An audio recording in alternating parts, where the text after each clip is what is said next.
Hey everyone, and welcome back to another video. In this video, I'm going to show you how to redeem a promo on Instacart app. Now, this video is going to be particularly useful for individuals. Let's say that you know of a promo code on Instacart and you want to go ahead and redeem it.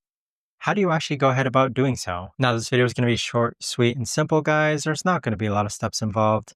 Now, in order to do this, what you're first going to do is log on to the Instacart app. Next, click on your profile icon on the upper right-hand corner. From here, you want to go ahead and click on credits, promos, and gift cards. And then afterwards, underneath credits, click on add. So this is where you're going to enter the promo code or gift card code so that you can receive the credits or benefits from that promo. But that right there, guys, is the best and easiest way that I know of to actually go ahead and redeem a promo code on Instacart app. If you guys know of a better, easier way to actually do this, let me know in the comments down below.